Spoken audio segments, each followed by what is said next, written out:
सरकार आज लड़खड़ा रही थी कि ये सारे इल्ज़ामात को बड़े टेक्निकल नेचर के इल्ज़ामात थे।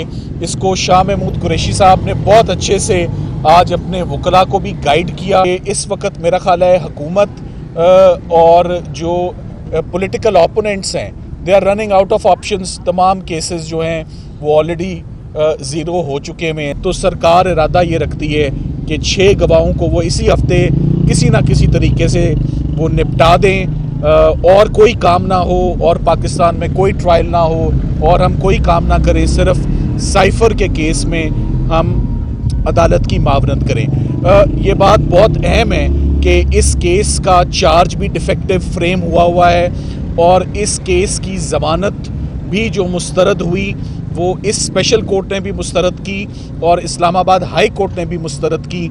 ये अब दोनों मामले सुप्रीम कोर्ट ऑफ पाकिस्तान के पास फाइल्ड हैं और हम उम्मीद करते हैं कि आइंदा हफ्ते में सिर्फ ट्रायल में जल्दबाजी नहीं की जा रही, बल्कि जो फेयर ट्रायल का प्रोसीजर है, लिबर्टी का जो क्वेश्चन है, फंडामेंटल राइट्स का जो क्वेश्चन है, वो भी आज डिसाइड हो और ज़मानत की एप्लीकेशन और जो चार्ज का डिफेक्टिव फ्रेम होना है वो जल्द अज जल्द जो है वो फ्रेम वो सुप्रीम कोर्ट उस पर डिसाइड करे। आज मैं ये भी कहना चाहूँगा कि ये सारे इल्ज़ामात को बड़े टेक्निकल नेचर के इल्ज़ामात थे। इसको शाह महमूद कुरैशी साहब ने बहुत अच्छे से आज अपने वकला को भी गाइड किया और हमें उनसे बहुत हेल्प मिली in preparing and in conducting the cross examination on the witnesses. Imran Khan साहब ने भी आज हमसे 2 दफ़ा हमारी उनसे मुलाकात हुई और मुलाकात में आज जो इतनी ताख़ीर हुई है बाहर आने में, उसकी बड़ी वजह ये है कि हमें अपने क्लाइंट्स के साथ जो मुलाकात हम करते हैं उसमें ना कोई हमारे पास कागज़ होता है, ना हमारे पास कलम होता है, ना फाइल होती है, ना बयान होता है और हमें कमरे में वैसे ही भेज दिया जाता है। इस तरह हम इंस्ट्रक्शंस नहीं ले सकते, हम इस तरह ये ट्रायल नहीं कर सकते। ये हमने बार बार जज साहब को आज बताया है कि ये बड़ा टेक्निकल नेचर का केस है, इसमें हमारे क्लाइंट से इंस्ट्रक्शंस हमें मिलना बहुत ज़रूरी है जो कि नहीं मिल रही।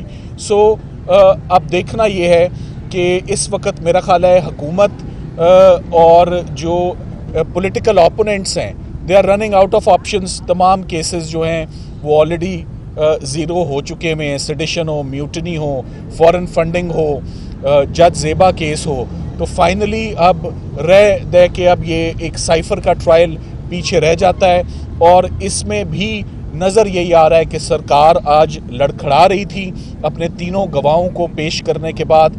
उन पे क्रॉस एग्जामिनेशन आज ऐसा हुआ है कि मेरा ख्याल है कि सारा उनका केस आज ही ख़त्म हो गया है। जी सर, ये बताइएगा कि आपकी सबसे मुलाकात हुई है, इलेक्शन के हवाले से डेट अनाउंस हुई थी, इस हवाले से उनका क्या कहना है और आपने जो ये कहा कि आपने पिछली समाज में कहा कि आपको जब मुलाकात करवाई जाती है तो आपको किसी चीज़ सहूलत नहीं दी जाती और एक यहाँ पर विधान मिल जाती है, रिकॉर्डिंग की जाती है। ये बताइएगा इस हवाले से, इलेक्शन के हवाले से। देखिए, मैं आपको इलेक्शन के हवाले से मैं उमर न्याजी साहब से रिक्वेस्ट करूँगा कि वो आपको इस पर जो है आपके सवाल का जवाब दें। जहाँ तक सवाल है, देखिए, सीक्रेट ऑफिशियल सीक्रेट्स एक्ट के अंदर प्रोसीडिंग्स हो रही हैं, मगर कहीं भी ये सीक्रेट ट्रायल नहीं है। आज गवाहों से जो भी सवाल पूछा जाता था, मैं आपको सिर्फ उनका एक जवाब बता देता हूँ। वो हर सवाल के जवाब में कहते थे ये सीक्रेट है, ये हम नहीं बता सकते, ये सीक्रेट है, ये हम नहीं बता सकते। तो जो हमने आज दिन तक ना कोई ऐसा कानून पढ़ा, ना कोई ऐसा केस पढ़ा, ना कोई ऐसी सज़ा पड़ी जिसमें सरकार के गवाह कहें कि ये तो सीक्रेट है, ये हम नहीं बताएंगे। पूरे का पूरा केस की आज की जिस्ट यही है कि केस इज़ अ सीक्रेट। इल्ज़ाम क्या हैं, डॉक्यूमेंट्स क्या हैं, वो हम बताने से वो कासिर हैं और इसमें इस तमाम इशू को हमने सुप्रीम कोर्ट ऑफ पाकिस्तान के आगे उठा रखा है। हम उम्मीद करते हैं कि इसी हफ्ते ये सारा मामला जो है वो सॉल्व हो। उमर न्याजी साहब जो हैं वो आपके सवालों के जवाब देंगे। उमर साहब।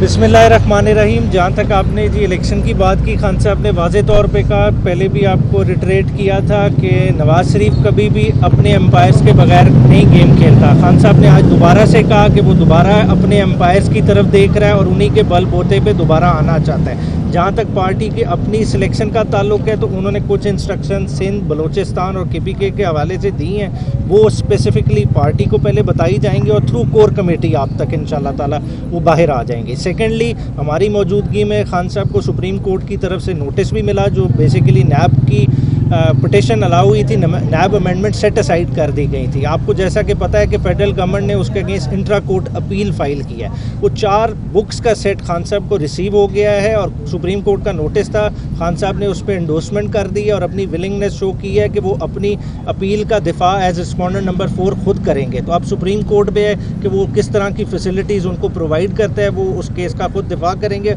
और उनके सामने ये उनका वाज़ेह मौक़िफ़ है कि इस फेडरल गवर्नमेंट के पास कोई मैंडेट नहीं है टू फाइल दैट अपील, क्योंकि ये एज एन इंटरिम गवर्नमेंट आई है, इनका काम है डे टू डे वर्किंग को देखना। वो तो इन्होंने की नहीं, ये किन कामों में पड़े हुए हैं कि अकाउंटेबिलिटी उन चीज़ों को छेड़े। क्या ये मुल्क का पैसा क्या कौम की अमानत नहीं है? क्या ये सबको लूटने का इसका इख्तियार है? तो इंशाल्लाह ताला इसको केस को भी वो खुद ही सर, ये समाज से पहले यहाँ पर एक बम बरामद हुआ, बारूदी मवाद बरामद हुआ, उस हवाले से भी आपको बात अच्छा, हुई है? दहशतगर्दी की बिल्कुल बात हुई है, क्लियर कट मियाँ वाली बेस के हवाले से वो सारा का वो बेसिकली आपकी पुअर अफगान पॉलिसी से लिंक्ड है। खान साहब ने क्लियरली कहा, जब ये नई गवर्नमेंट आई थी ये हमारे साथ बहुत ज़्यादा रिसेप्टिव थे और इन्होंने बहुत सारे सिग्नल शो किए कि हम TTP को एरेडिकेट कर सकते हैं। और देखें, आप इंटरेस्ट देखें कि हमारा फॉरेन मिनिस्टर कितनी दफ़ा गया अफगानिस्तान और बिलावल का थ्रू आउट देख लें, एक भी विज़िट काबुल का नहीं है। तो ये लैक ऑफ इंटरेस्ट शो करता है। तो आपने ये चीज़ को कभी कंसिडर ही नहीं किया और अब जो आप कर रहे हैं, अफगानी जो डिस्प्लेस कर रहे हैं, जो बच्चे इधर पैदा हुए जिस हाल में आप लोगों को एंटेगनाइज करके इस मुल्क से बाहर निकाल रहे हैं, तो वो एक और आप ब्रीडिंग ग्राउंड को जन्म दे रहे हैं जो दहशतगर्दी बढ़ेगी। तो इसलिए ब्रॉड बेस्ड कंसेंसस चाहिए, इस चीज़ को नहीं कैटर फॉर करेंगे तो ये कोई भी इसको कंट्रोल नहीं कर सकेगा। डेट अनाउंस होने के बाद तेजी देखी गई है कारकुनों की गिरफ्तारी और मुकदमात का दोबारा ये इस पे खान साहब ने भी जिक्र किया और उस पे इनपुट शाह महमूद कुरैशी साहब ने भी कहा कि हमारे पास लेवल प्लेइंग फील्ड नहीं है। जैसा पीपल्स पार्टी एजिटेट कर रही है, जमात इस्लामी, देखें नून लीग के अलावा कोई जमात इस पे बात नहीं कर रही।